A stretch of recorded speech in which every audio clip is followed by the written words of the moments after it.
Kan itu kayaknya kita konyol. Ya, padahal uang yang saya keluarin sama.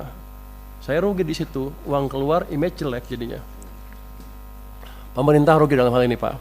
Kalau itu membuat uang yang saya keluarkan untuk Anda lebih kecil, saya mendukung.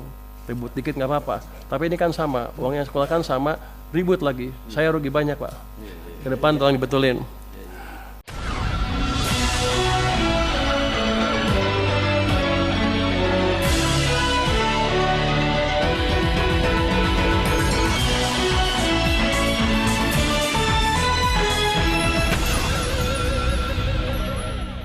Halo, halo, apa kabar? Assalamualaikum warahmatullahi wabarakatuh. Saya Harus Munarif, senang sekali bisa kembali menjumpai Anda semua.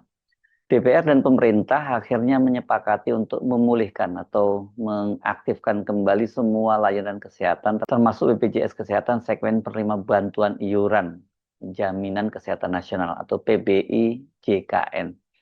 Kesepakatan itu diambil dalam rapat DPR bersama sejumlah menteri.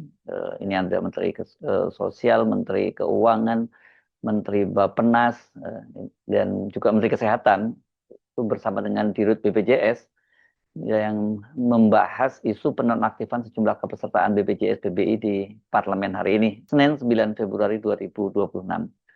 DPR dan pemerintah sepakat dalam jangka waktu 3 bulan ke depan semua layanan kesehatan tetap dilayani dan PBI-nya dibayarkan pemerintah. Itu kata Wakil Ketua DPR Sufmi Dasko Ahmad ketika membacakan kesimpulan rapat. Kebijakan pemadanan dan penyesuaian data yang dilakukan oleh pemerintah pusat sebelumnya memicu polemik karena banyak penerimaan manfaat yang mendadak tidak lagi terdaftar sebagai peserta aktif. Waktu itu serem banget ini, apalagi mereka-mereka ini pasien yang harus cuci darah. Kalau tiba-tiba saja mereka harus cuci darah dan tidak bisa lagi cuci darah, ini kan sangat serius. Apalagi banyak, kalau namanya PBI ya mereka nggak bisa membayar sendiri. Wakil Ketua DPR Sufmi Dasko Ahmad menyampaikan rapat konsultasi ini merupakan bentuk tanggapan langsung DPR terhadap keresahan masyarakat. Ratusan hingga ribuan pasien gagal ginjal kronis yang ada di berbagai wilayah Indonesia itu terancam gagal mendapatkan layanan cuci darah atau hemodialisa. Yang mereka ini biasanya kan rutin ya kalau para pasien cuci darah ini. Ya, kan bagaimana mereka rumah sakit mau menerimanya kalau BPJS mereka itu kemudian dinonaktifkan. Itu terjadi sejak awal Februari 2026. Jadi sudah berlangsung selama 9 hari ini. Kebijakan ini dinilai membahayakan nyawa karena penonaktifkan dilakukan tanpa pemberitahuan. Kemudian ini para himpunan untuk para peserta yang cuci darah Indonesia ini mendesak pemulihan segera. Nah, penyebab penonaktifan PBI itu karena pembaruan data oleh Kementerian Sosial yang dinilai tidak tepat sasaran dan tanpa verifikasi lapangan. Ini banyak data-data semacam itu yang ditemukan.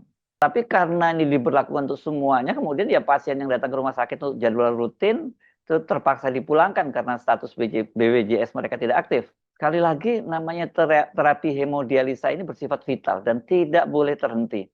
Penundaan berisiko menyebabkan sesak napas dan tekanan darah tinggi. Komunitas pasien cuci darah Indonesia mengecam kebijakan ini, sementara Kementerian Kesehatan mengupayakan solusi lintas kementerian agar hak layanan kesehatan pasien tetap terjamin. Di Jawa Barat, Gubernur Deddy Mulyadi itu menyatakan pemerintah daerah yang menjamin. Menko Purbaya yang hadir dalam rapat konsultasi dengan pimpinan DPR dan pemerintah itu sempat menyatakan kemarahannya dan menyemprot di Dirut BPJS Kesehatan Ali Gufron Mukti karena tindakan menghentikan status pasien BPJS menerima bantuan iuran atau PBI.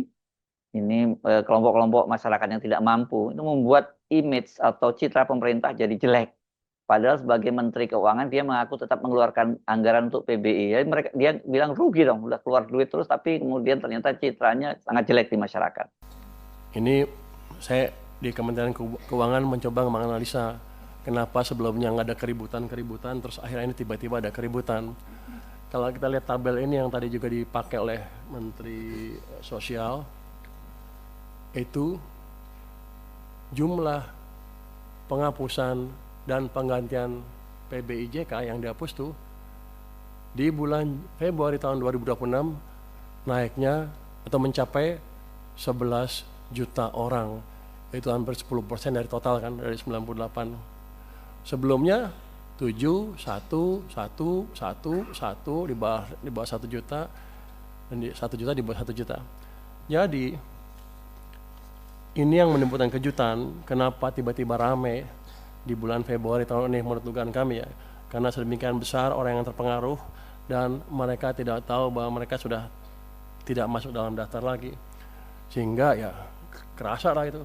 Kalau 10% karena kan kerasa tuh, kalau 1% nggak ribut orang-orang. Begitu 10, hampir yang sakit tuh hampir semuanya kena tuh, dugaan saya ya. Jadi ini yang mesti dikendalikan ke depan. Kalau ada angkanya drastis seperti ini ya di smoothing sedikit lah, di average 3 bulan, 4 bulan, atau 5 bulan terserah, tapi jangan menimbulkan kejutan seperti itu. Kita semua tentu ingin program JKN ini dapat berjalan efektif, sehingga benar-benar manfaatnya dirasakan seluruh masyarakat Indonesia tanpa keributan yang terlalu signifikan, karena uang yang saya keluarkan sama, nggak berubah. Kenapa keributannya beda?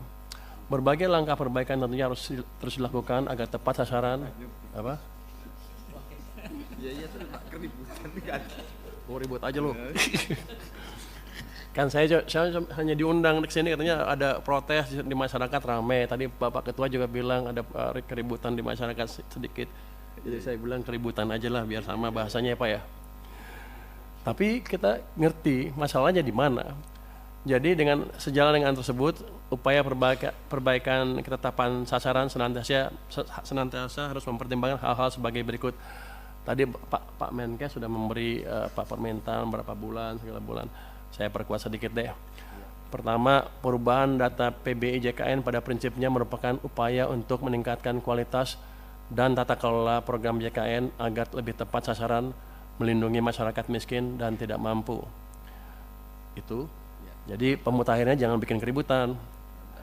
Yang kedua, penonaktifan peserta PBI JK dapat dipertimbangkan untuk tidak langsung berlaku, namun diberikan jangka waktu 2-3 bulan, tadi Pak Menkes 2 bulan, 2-3 bulan yang disertai dengan sosialisasi kepada masyarakat.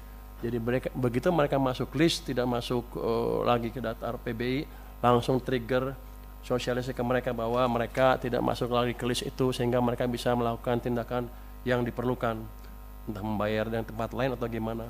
Tapi jangan sampai yang udah sakit tiba-tiba begitu mau cek cuci darah lagi tiba-tiba nggak eligible, nggak berhak. Kan itu kayaknya kita konyol. Ya, padahal uang yang saya keluarin sama. Saya rugi di situ, uang keluar, image jelek jadinya.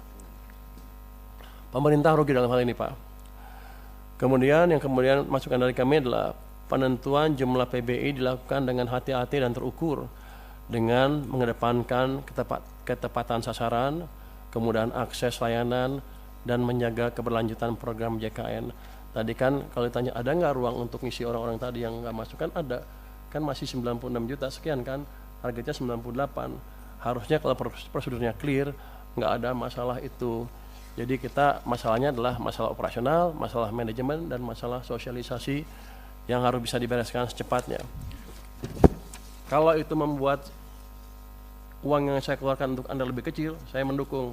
Ribut dikit nggak apa-apa. Tapi ini kan sama, uang yang saya keluarkan sama, ribut lagi. Saya rugi banyak, Pak. Ke depan tolong dibetulin. Dengan demikian penjelasan kami tentang dukungan APBN 2026 untuk mendorong efektivitas program JKN dalam rangka mewujudkan SDM unggul, sehat, produktif, dan berdaya saing untuk menghadirkan Indonesia yang tangguh, mandiri, dan sejahtera. Terima kasih.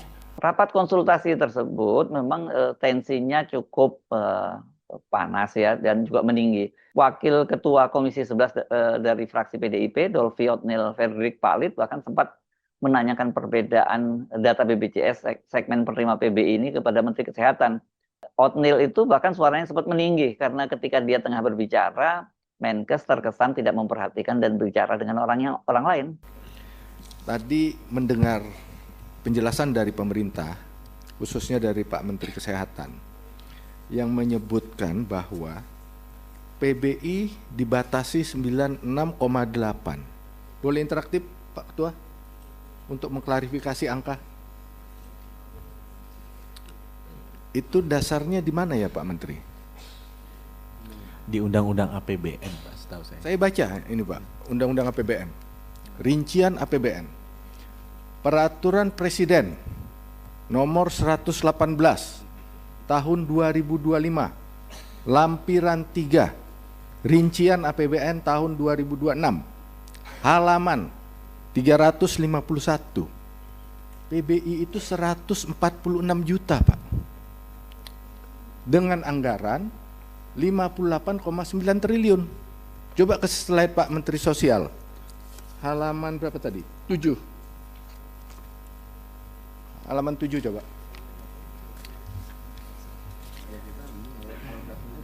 Pak Menteri, saya lagi bicara sama Pak Menteri Kesehatan.